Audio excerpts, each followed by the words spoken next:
증시가 또다시 상승 랠리를 보였습니다. 다우지수는 무려 8일 연속으로 사상 최고치를 경신했고 S&P 500 지수는 최고치를 1.9포인트 남겨뒀습니다. 개장 전 발표된 각종 경제지표가 호조를 보이며 랠리의 원동력이 됐습니다. 특히 증가할 것으로 예상됐던 주간 신규 실업수당 청구 건수가 줄었고 4분기 경상수지 적자 폭도 감소세를 지속했습니다. 다우지수는 0.58% 상승했고 S&P 500 지수도 0.56%, 나스닥 지수도 0.43% 올랐습니다. 유럽 증시는 상승 마감했습니다. 14일과 15일 이틀간 열리는 EU 정상회담에서 재정 긴축 문제에 대한 해결책을 내놓을 수 있다는 기대감이 호재로 작용했습니다. 미국 경제지표가 잇따라 호조로 보인 것도 랠리를 지지했습니다. 영국은 0.74% 올랐고 독일과 프랑스도 각각 1.1%, 0.93% 상승했습니다. 미국 신규 실업수당 청구 건수가 3주일 연속으로 감소세를 이어갔습니다. 미국의 지난주 신규 실업수당 청구 건수가 전주보다 10,000건 감소한 33만 2천 건을 기록했습니다. 이는 시장 전문가들의 예상치인 35만 건은 물론 2주일 전에 34만 2천 건보다 줄어든 것으로 지난 1월 중순 이후 최저치입니다. 변동성을 줄여 추세를 알 수 있는 4주일 이동평균 건수 역시 34만 6,750건으로 전주에 비해 또다시 줄었습니다. 이는 지난 2008년 3월 이후 무려 5년 만에 최저 수준으로 고용 경기가 지속적으로 개선되고 있음을 확인시켜줬습니다. 미국의 지난달 생산자 물가가 2달 연속 상승했습니다. 국제유가 상승이 인플레이션을 다소 부추긴 것으로 보입니다. 그러나 근원 물가는 여전히 안정적인 만큼 인플레이션 우려는 크지 않아 보입니다. 지난 2월 생산자 물가는 전월 대비 0.7% 상승했습니다. 이는 앞선 지난 1월의 0.2% 상승보다 크게 높아진 것으로 시장에서 예상했던 0.7% 상승 전망치에는 부합했습니다. 지난해 4분기 경상수지 적자 폭도 작년 1분기 이후 3개 분기째 감소세를 지속했습니다. 지난해 4분기 경상수지 적자가 1,104억 달러로 지난 3분기 적자보다 1.8% 감소한 수치입니다. 지난해 4분기 유로존 취업자 수가 최근 7년 내 가장 적은 수준까지 추락했습니다. 유럽연합 통계청 유로스타트는 작년 4분기 유로존 취업자 수가 전기 대비 0.3% 감소했다고 밝혔습니다. 0.1% 감소했던 3분기보다 감소폭이 확대된 수치로 지난 2011년 3분기 이후 6개 분기 연속 감소세를 지속 중입니다. 4분기 계절 조정을 거친 취업자 수는 1억 4,570만 명을 기록해 지난 2006년 1분기 이후 가장 적었습니다. 국가별로는 포르투갈의 취업자 수가 2% 감소했고 스페인과 키프로스가 각각 1.4%, 1.3%씩 줄어 감소폭이 컸습니다. 반면 독일은 0.1% 증가했습니다. 국제 금값의 기준을 제시하는 런던 금시장의 금값이 조작됐다는 의혹이 제기됐습니다. 월스트리트 저널은 미국 상품선물거래위원회가 런던 은행들이 금과 은의 고시 가격을 조작했는지 여부를 조사하고 있다고 보도했습니다. 이들이 고시하는 가격이 전 세계 상품 시장에 미치는 영향이 적지 않은 만큼 가격 조작 의혹이 사실로 드러나면 지난해 있었던 리보 금리 조작 사건 때처럼 파장이 적지 않을 것으로 보입니다.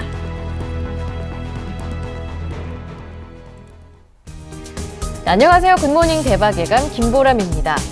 어제 시장의 동시만길 충격은 거의 없었습니다. 장중에 조금 흔들리긴 했지만 결국 소폭 오르면서 2,000선 회복을 하면서 마감했는데요. 코스닥도 3일째 올라서 550선에 안착했습니다. 3년 2개월 만이라고 하는데요. 이제 추가적인 상승에 대한 기대감도 더 높아지고 있습니다.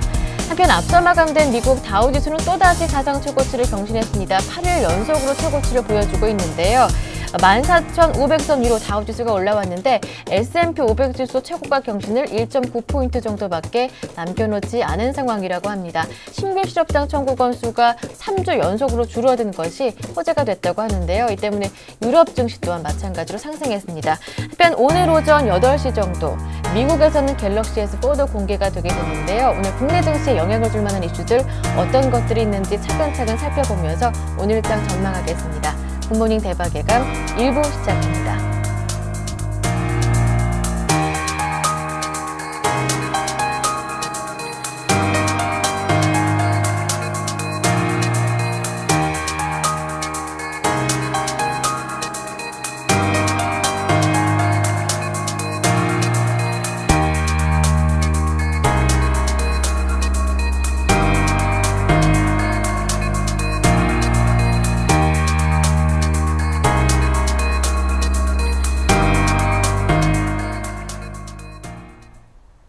네, 첫 번째 코너는 재갈공명 전문위원과 함께하는 순서인데요. 글로벌 증시 마감부터 야간 선물 마감 동향 모두 점검해보고요. 오늘 국내 증시와 선물 옵션 시장 전망해보면서 그에 따른 대응 전략까지 꼼꼼하게 세워보는 순서입니다. 재갈공명 한영섭 전문위원 모시겠습니다. 안녕하세요. 네, 안녕하십니까. 재갈공명입니다. 뉴욕 증시가 또다시 올랐습니다. 다우지수가 또 다른 사상 최고가를 보여줬는데요. 뉴욕 증시 마감 상황 정리해보겠습니다. 네, 조금 전 마감된 미국 증시는 또다시 상승하였습니다. 다우지수가 8일 연속 사상 최고치를 갱신하고 S&P 500 지수는 영국, 독일 등 유럽 증시 함께 5년 반 만에 최고치를 갱신했으며 그리고 사상 최고치까지 불과 2포인트를 남겨두게 되었습니다. 또한 나스닥은 13년 내 최고치를 재갱신하며 랠리가 지속되었습니다. 다우지수는 14,539까지 83포인트가 상승하고 나스닥 종합지수는 3,258까지 13포인트가 상승했으며 S&P 500은 1,563까지 8포인트 상승하였습니다. 개장 전 유럽 증시가 급등하면서 시초가 갭 상승 출발해 장중 내내 박스권이 지속되다 장막판 다우지수와 S&P 500 지수를 중심으로 급등해 일중 최고치로 마감하였습니다. 다우지수는 10거래일 연속 상승에 8일 연속 사상 최고치 갱신을 지속하며 전일에 이어 1996년 이후 17년 만에 최장 랠리가 전개되었고 나스닥 지수는 2000년 11월 7일 이후 13년 만에 최고치를 기록했으며 S&P 500 지수는 2007년 10월 9일 종가 1565포인트 이후 사상 두 번째로 높은 지수로 마감하여 종가 기준으로 사상 최고치까지 불과 2포인트, 장중 고점 1576까지는 13포인트를 남겨도 특별한 이변이 없다면 사상 최고치 돌파가 임박해 보이고 있습니다.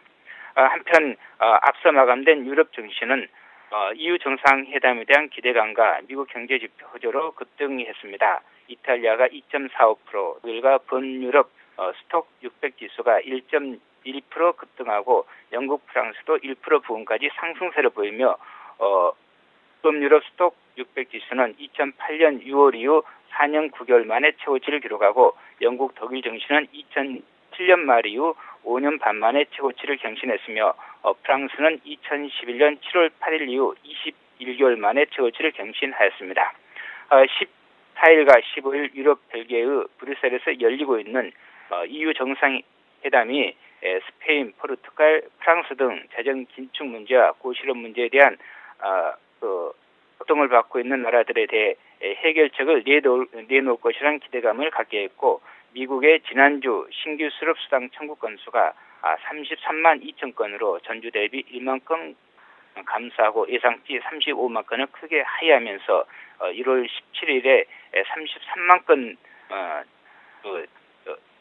33만 건 이후 2개월 만에 가장 작은 수치를 보였으며 4주 평균 청구 건수도 34만 6,750건으로 2008년 3월 이후 5년 만에 최저치를 기록하며 최근 3주 연속 감소하였습니다.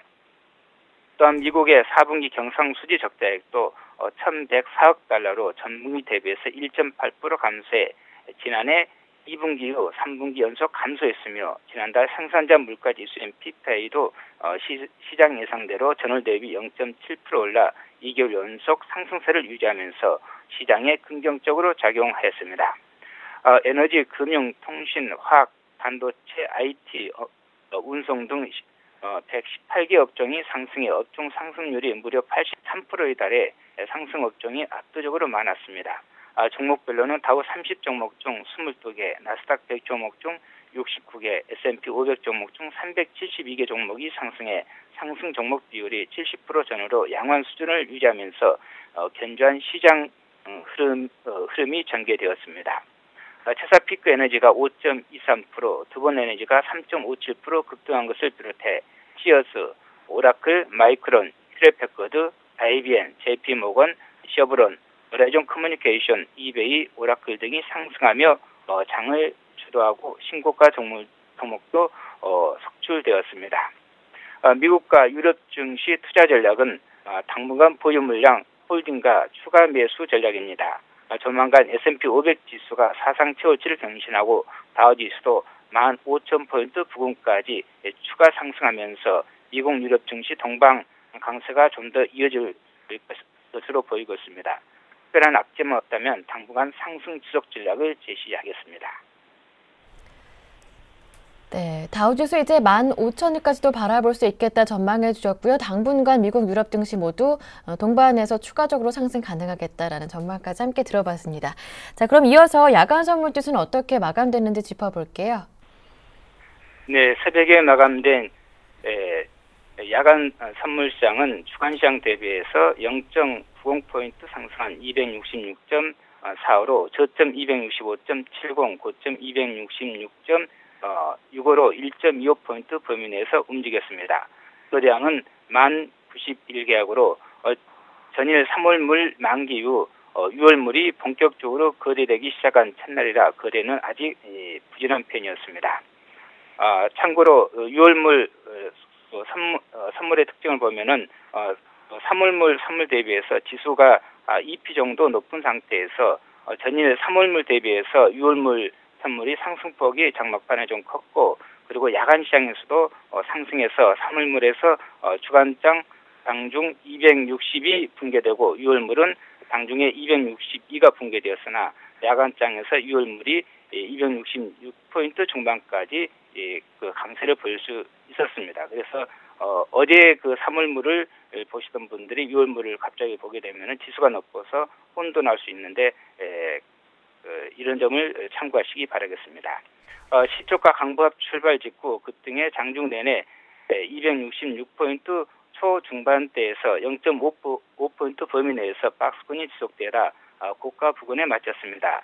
개인이 23계약, 외국인이 8계약 매수하고 기간은 15계약 매도하여 개인과 외국인의 매수대, 기간은 매도가 대립하였습니다. 장중 250계약 정도 매도하던 개인이 물량을 크게 줄이다 장막판 매수로 전환하고 장중 250계약 정도 매수하던 외국인은 장중 내내 매수량을 줄여 소폭 순매수로 마감했으며 기간은 장중 내내 관망하다 소폭 순매도로 마감하였습니다.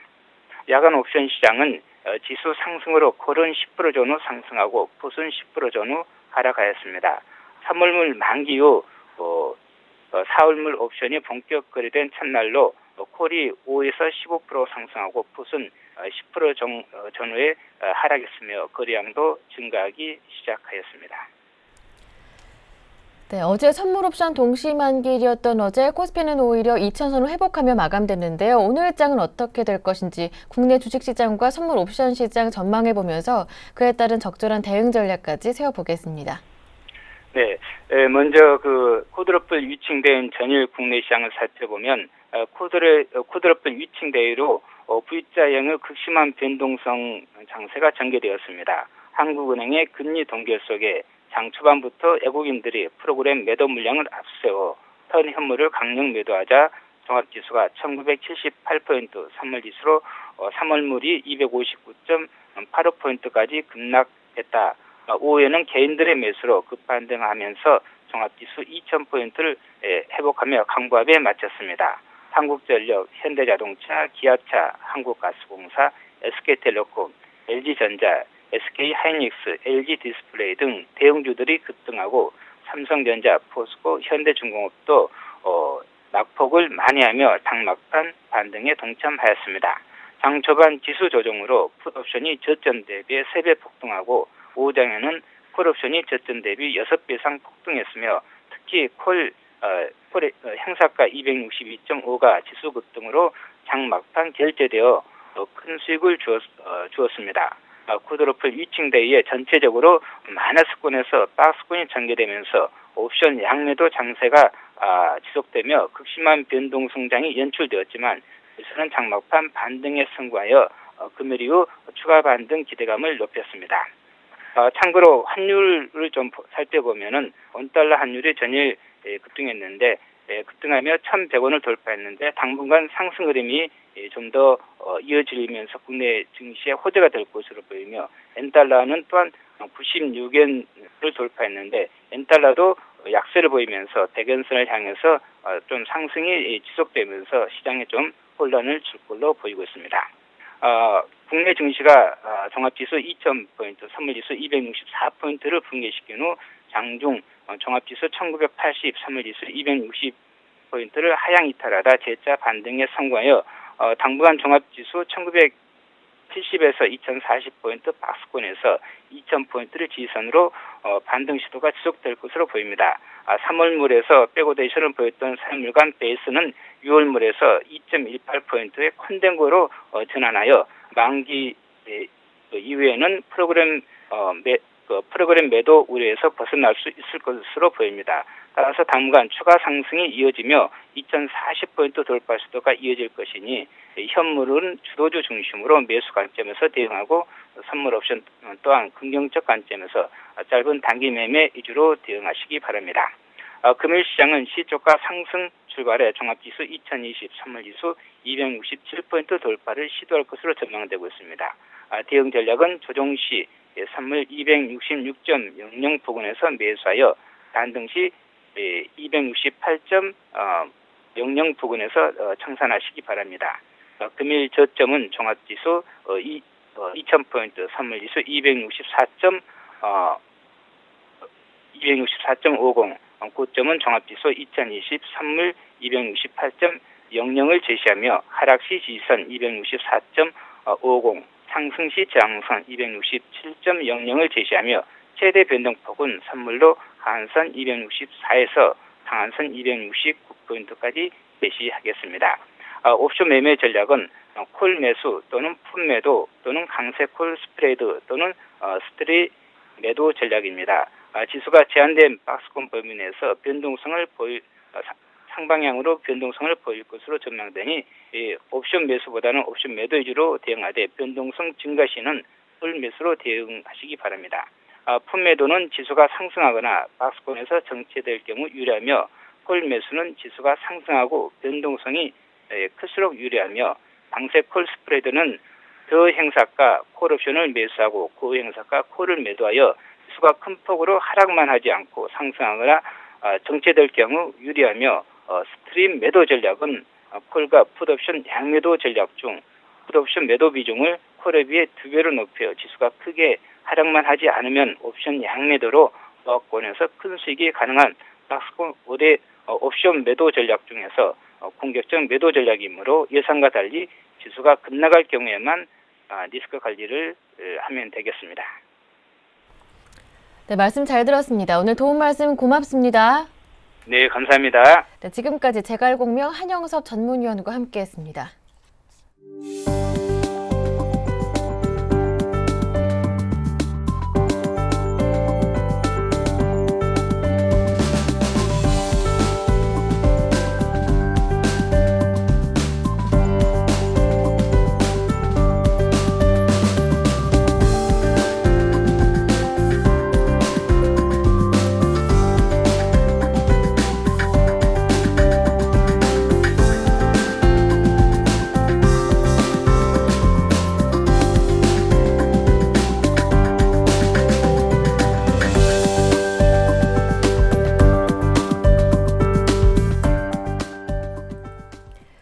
이어서 글로벌 증시 주요 이슈를 살펴보겠습니다. 레이크쇼어 인베스터스의 이현민 이사님 모셨습니다. 안녕하세요. 안녕하십니까.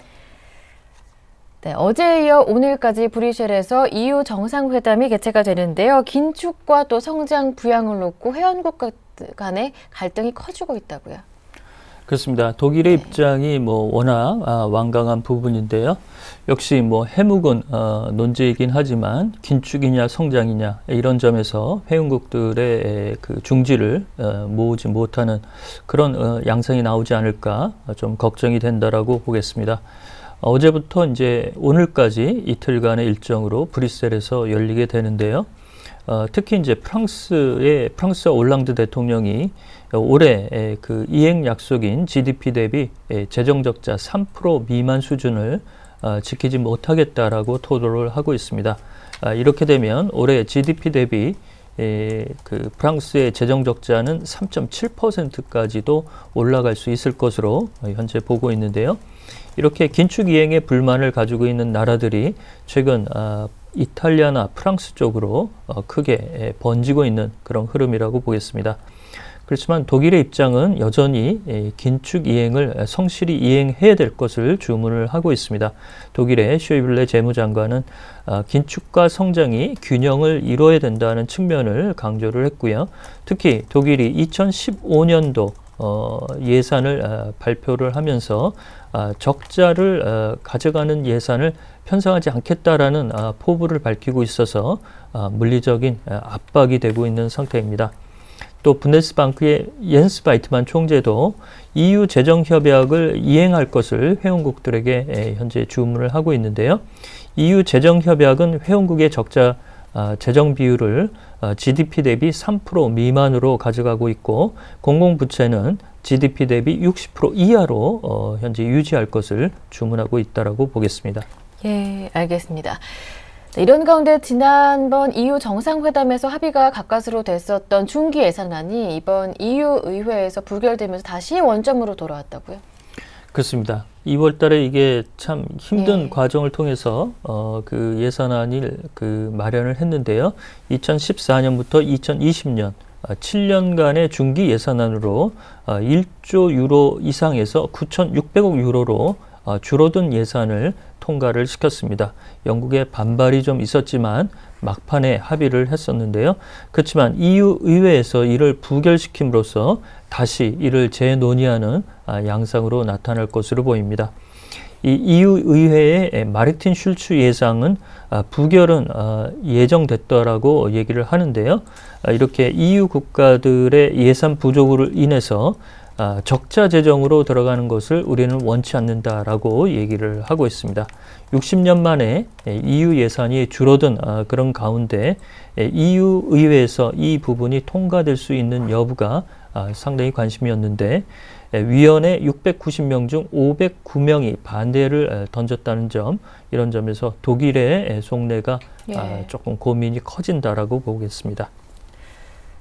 네, 그렇다면 이번 EU 정상회담에서 이 긴축이행 조정에 독일이 조금 양보할 가능성은 어느 정도인가요? 늘 보면 이 재무장관 회의가 먼저 열리고 그 다음에 이제 정상회담이 그 뒤에 속개가 되기 때문에 EU 재무장관 회의 때 나온 안건이나 토의된 내용을 통해서 EU 정상회담의 분위기를 읽을 수가 있다라고 보겠습니다. 이번 EU 재무장관 회의에서는 아일랜드의 긴축이행을 5년 정도 연장하는 데 대해서 재무장관이나 EU 국가들이 긍정적인 그런 흐름을 보이고 있는데요. 그렇지만 이런 재정 불량국이나 구제금융을 신청하지 않은 국가들, 이른바 이탈리아나 프랑스도 자국의 경제가 어려운 부분에서 이른바 GDP 대비 재정 적자나 공공부채 감축, 이런 부분을 조금 완화해달라는 요구가 현재 거세게 나오고 있습니다. 그렇지만 독일이 이렇게 양보를 거부하는 이유는 양보를 하기 시작하면 회원국들이 워낙 많기 때문에 어느 국가는 들어주고 어느 국가는 들어주지 못하고 이렇게 원칙이 훼손되는 것을 원하지 않는다라고 볼 수가 있겠습니다.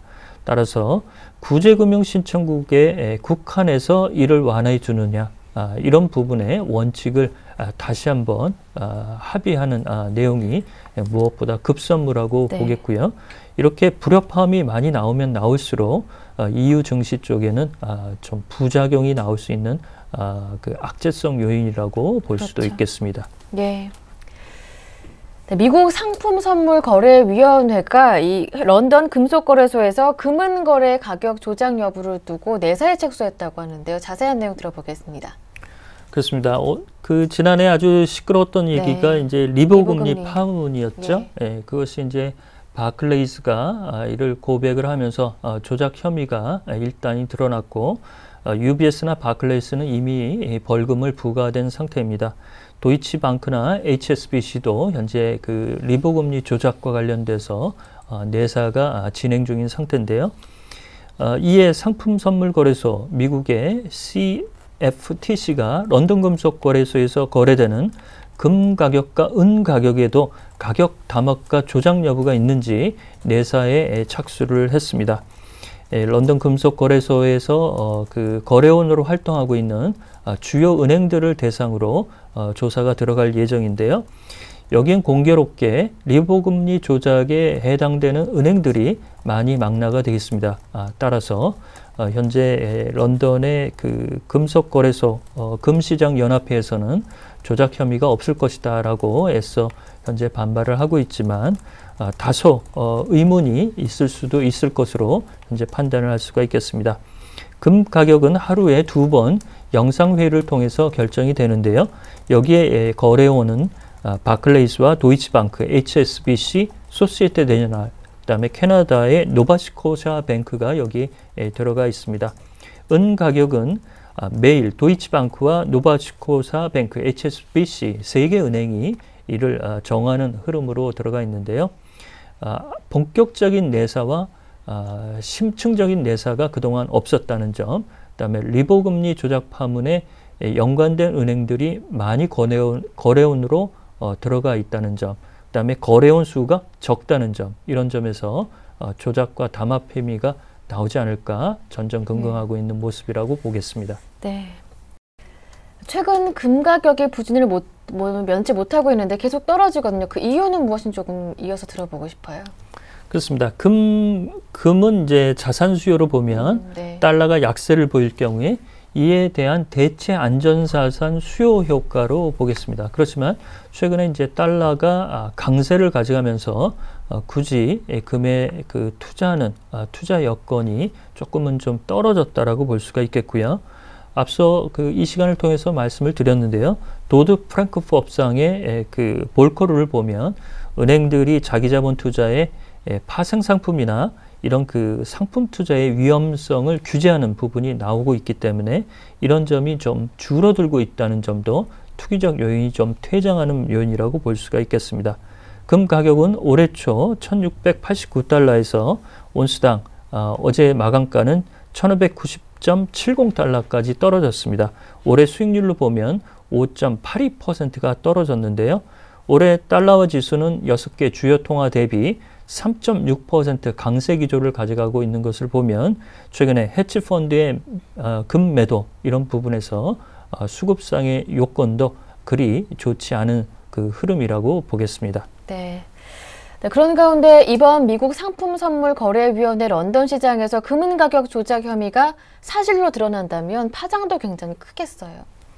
그렇습니다. 그렇게 되면 이제 리보 금리의 금리 조작, 네. 상품 시장의 금은 시장에서의 가격 조작, 또 리보 금리 파문을 조사하는 과정에서 역외 외환 시장인 싱가포르 역외 시장에서의 외환 시장 조작도 나온 부분이 있습니다. 이렇게 되면 금리와 외환 상품 모두 조작과 담합 혐의가 있었다는 내용으로 드러난다는 점에서 매우 큰 시사적인 내용이라고 볼 수가 있겠는데요. 본격적인 내용은 뚜껑을 열어봐야 알겠지만 본격적인 내사가 없었고 심층적인 내사를 이번 미 상품선물거래위원회가 추적한다는 조사에 대해서 기대를 한 번 더 걸어본다라고 보겠습니다. 네. 네, 말씀 잘 들었습니다. 지금까지 레이크쇼 인베스터스의 이현민 이사님과 함께했습니다. 고맙습니다.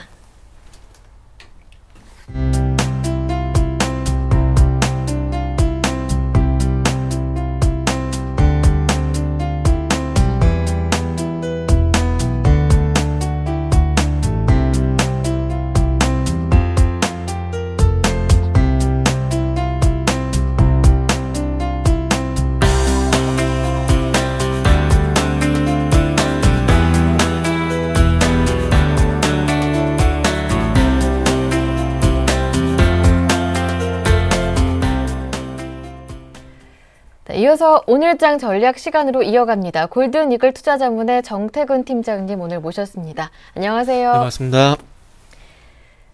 어제 국내 증시 선물옵션 동시 만기일이었고요. 금융통화위원회 금리 결정까지 그야말로 이벤트 데이였는데요. 장중에 변동폭이 커지면서 1970선대까지 밀리기는 했지만 그래도 2000을 회복하며 마감이 됐습니다. 코스닥도 3일째 올라서 550선에 안착했는데요. 먼저 전일장부터 정리를 해볼게요. 네, 일단 뭐 코스피도 그렇고요. 코스닥도 그렇고 변동성이 상당히 큰 것 같습니다. 최근에 일단 뭐 코스피 쪽부터 한번 좀 살펴보게 된다면 어제 같은 경우는 다들 잘 아시다시피 선물 옵션 동시 만기였습니다. 그래서 이런 그 만기로 인해서 조금 변동성이 커질 것이다 이런 얘기가 있었는데 실질적으로 변동성이 상당히 좀 컸습니다. 아침 그 금통위가 열리기 이전까지는 큰 변동이 없었지만은 금통위에서 금리가 동결이 발표가 된 이후에 하락폭이 상당히 컸었고요. 하지만 이 하락폭이 1978.57포인트까지 빠지게 되면서 자칫 급락을 하는 것이 아닌가 이런 염려가 됐었지만 그 부분에서 바닥을 다지고 다시 한번 반등을 주게 되면서 2000포인트를 회복을 했습니다. 그래서 일단 실적으로 0.12% 상승한 2002.13포인트에 마감을 했습니다. 그래서 전일 마감 종가 수준의 마감을 하게 되면서 어쨌든 뭐 하락 쪽보다는 상승 마감했다는 부분에 조금 안도를 해야 될 것 같습니다. 자, 그러면서 수급도 한번 좀 살펴보도록 할게요. 자, 일단은 매수 쪽 한번 살펴보게 된다면은 죄송합니다. 매도 쪽부터 살펴보도록 할게요. 매도 쪽을 살펴보게 된다면 외국인은 2169억 그리고 금융투자가 1419억 정도 매도를 했던 부분들이 특징적이고요. 그리고 외국인들이 장중에 8,000계약이 넘는 선물 매도 계약이 나왔었지만 종가에 5,287계약 정도 매도가 나왔다는 부분들 특징적으로 봐야 되겠습니다. 특히나 어제 시장 같은 경우는 외국인의 선물 매도가 상당히 큰 영향을 미쳤다는 부분도 상당히 특징적이라 봐야 될 것 같고요. 반대로 개인들 같은 경우는 2,551억, 연금이 552억 정도 매수를 하게 되면서 시장을 방어하는 역할을 했었습니다. 자, 업종도 한번 살펴보게 된다면 일단은 IT, 자동차 업종이 강세를 보였었고요. 그리고 전기가스, 제지, 제약, 기계, 조선 그리고 통신업종 이렇게 강세를 보였었는데요. 경기 방어주 그리고 대형 수출주들이 동반적으로 강세를 보였다는 부분들이 좀 특징적이라 봐야 될 것 같습니다. 자, 하락한 업종도 한번 살펴보게 된다면 보험, 음식료, 해운, 화학, 건설, 철강, 은행 업종이 하락세를 보였습니다. 특히나 건설업종 같은 경우에는 아무래도 용산 디폴트 소식으로 인해서 어떤 PF 부실에 관한 부분 그리고 삼각채권 그리고 재무 건전성에 대한 얘기가 나오게 되면서 건설업종이 좀 하락세를 보였고요. 그래서 이 영향성 때문에 출자한 기업들도 영향을 좀 받았었는데요. 삼성생명, 삼성화재가 포함되어 있는 보험업종 그리고 은행업종도 마찬가지로 좀 하락세를 보이는 그런 하루였습니다. 자, 코스닥도 한번 살펴보도록 할게요. 자, 코스닥이 3년 10개월 만에 지금 현재 최고치를 현재 기록을 했습니다. 장중에 마이너스 0.4%까지 하락세를 보기도 했었지만 1% 바닥에서 1% 넘는 상승을 보이게 되면서 553.58포인트에 마감을 했습니다. 특히나 외국인과 기관의 동반 매수가 특징적이었는데요. 여전히 외국인과 기관들은 IT 부품주 쪽에서 120억가량 집중적으로 매수를 하게 되면서 여전히 스마트폰 쪽으로 매수가 좀 집중이 되는 부분들이 특징적이었고요. 네. 특히나 무선 충전 관련주들, 와이즈 파워라든지 그리고 클럽아이텍과 같은 종목들이 강세를 보였다는 부분들 특징적이었다고 좀 말씀드려보고 싶습니다. 자, 마지막으로 테마 쪽 한번 살펴보도록 할게요. 일단 미래창조과학부 장관 어떤 내정자가 결정이 되게 되면서 다시 한번 장관 테마 이렇게 좀 형성이 되고 있는데요. 자, 일단 와이브로 테마 그리고 기가인터넷 관련주들이 이제 강세를 좀 보였습니다. 먼저 와이브로 테마 쪽부터 한번 살펴보도록 할게요. 뭐 잘 아시다시피 기산텔레콤, 서화정보통신, 영어통신과 같은 종목들이 있는데요. 방금 말씀드린 세 종목 모두 다 어제 상한가에 좀 진입을 했습니다. 이유를 한번 좀 살펴보게 되니까 이전에 그 최문기 그 미래창조과학부 장관 내정자가 세계 최초로 와이브로 에볼루션 시스템을 개발했었다는 소식이 전해지게 되면서 이런 점이 좀 부각이 된 것 같습니다. 그래서 얼마만큼 어떤 그 실효성이 있을지 모르겠지만 어쨌든 1차적으로 와이브로 관련주들이 어떤 테마가 형성이 됐다는 부분들 이런 부분 한번 체크를 해보시는 게 좋을 것 같고요. 그리고 와이브로 뿐만 아니라 기가인터넷 관련주들도 좀 강세를 보였었는데 이전에 100기가급 대용량 그 광대역 데이터 통신 기술 개발에 대한 부분들이 이전에 김종훈 전 내정자와 인연이 부각이 되게 되면서 마찬가지로 좀 부각이 됐었습니다. 하지만 상승폭이 크지가 않았습니다. 장중에 12%, 쌍용정보통신 같은 경우는 12%, 코이버 같은 경우는 4.7% 정도 강세를 보이기도 했었지만 장 후반 쪽에서는 상승폭을 다 깎아먹으면서 마감을 했었습니다. 자, 그러면서 일단 뭐 이런 테마들 강세를 보였었고요. 그리고 뭐 최근에 방산 테마주 다시 한번 반등 시도를 했었지만은 또 조정을 받았다는 부분 이렇게 말씀을 좀 드려보도록 하겠습니다. 네, 이렇게 해서 전일장 자세하게 정리를 해봤고요. 이제 코스피가 어쨌든 2000선에 재진입하면서 추가적인 상승을 위해서는 이 상승률을 강화하기 위해서 외국인의 수급이 중심이 될 수밖에 없을 것 같은데 체크 포인트 어떤 것들이 있는지 이어서 살펴보겠습니다. 네, 오늘 전체적으로 시장이 조금 주말 앞두고 시작할 네. 가능성이 클 것 같아요. 예. 일단은 뭐 그 굳이 한번 체크 포인트 이슈를 한번 꼽아보자면 쿼드러플 위칭데이를 맞아서 외국인의 어떤 방향성이라든지 그리고 이 방향성과 연동된 선진국가의 어떤 디커플링이 지속이 될 것인가 아니면 디커플링이 해소가 될 것인가 이게 가장 큰 키포인트가 아닌가 생각이 되고 있습니다. 오늘 새벽에 끝난 미국 증시 같은 경우에도 83포인트 오르면서 마감을 했었죠. 그래서 선진국 증시 같은 경우 계속해서 그 신고가를 형성을 하게 되면서 우상향을 하고 있지만 우리나라 코스피 같은 경우는 2030포인트를 계속 돌파를 하지 못하고 있습니다. 그 중심에는 외국인의 매도도 있고요.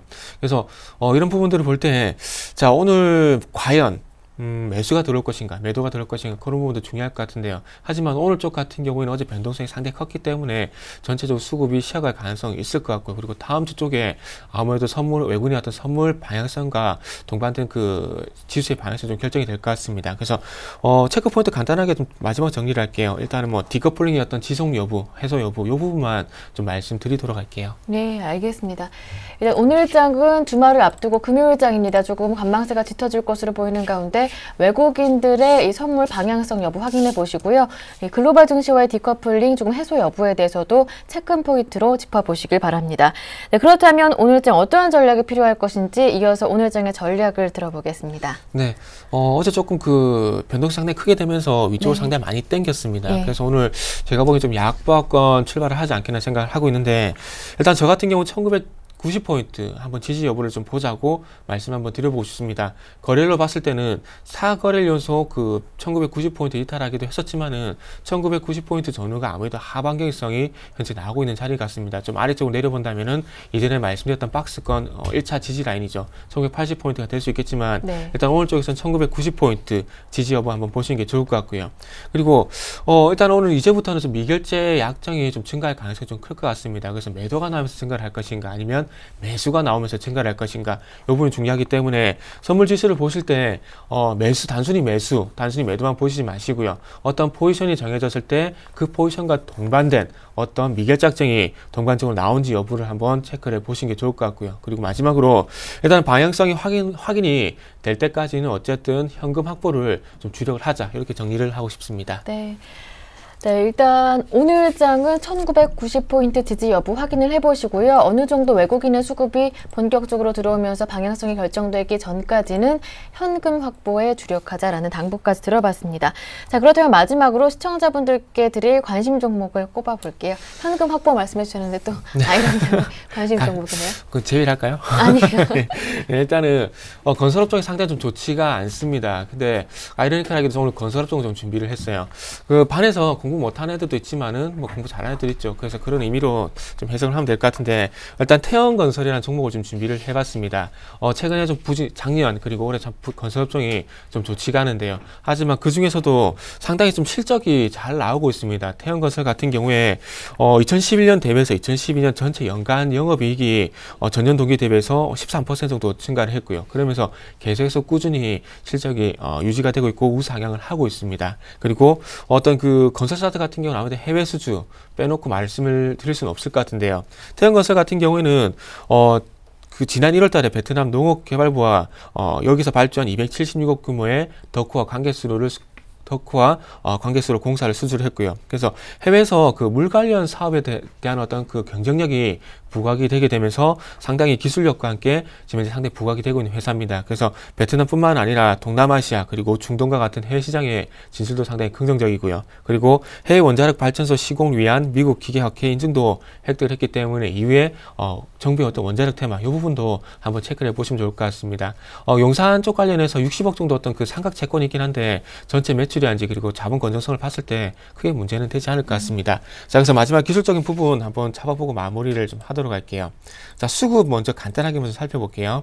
자, 외국인과 기관 쪽에서 동반적으로 순매수가 좀 지속이 되고 있습니다. 아이러니컬하게도 개인들은 계속 매도를 하고 있고요. 특히나 투신 쪽 같은 경우에는 11일 연속 매수를 하고 있다는 부분들 특징적이라 좀 봐야 될 것 같습니다. 그래서 수급 상당히 괜찮고요. 자, 그러면서 최근에 좀 중기적으로 최근에 좀 저항이 됐던 5,600원을 좀 돌파를 하게 되면서 제가 보기에는 추가적인 상승 좀 가능할 것 같습니다. 그래서 마지막으로 전략을 세워본다면 5,900원에서 5,950원 정도 매수가 한번 말씀드려보고 싶고요. 네. 목표가는 다음 뭐 기술적으로 장받을 수 있는 6,300원 정도에 1차적으로 한번 설정해 보도록 할게요. 하지만 손저가 같은 경우는 조금 짧게 잡아서 5,750원 정도에 설정을 하고 한번 대응을 해 보도록 하겠습니다. 네. 네, 부진한 건설업종 가운데서도 실적이 견고한 업종이고요. 그런 가운데 외국인과 기관의 수급도 괜찮다 말씀해 주셨습니다. 태영건설 오늘의 관심 종목이었습니다. 네, 지금까지 골든이글 투자자문의 정태근 팀장님과 함께했습니다. 말씀 잘 들었습니다. 고맙습니다. 네, 감사합니다.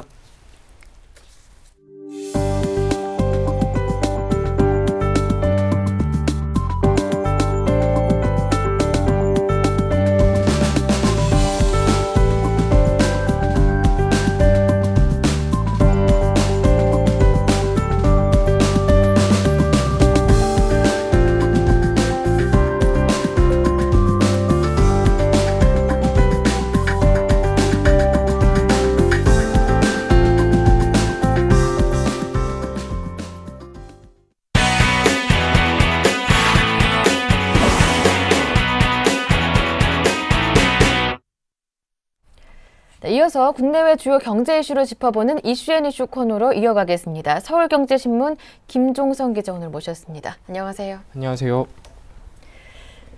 네, 한국은행이 어제 기준금리를 2.75%로 동결했습니다. 엔화 약세, 대외 불확실성 속에서도 5개월째 동결인데요. 동결의 배경이 궁금합니다.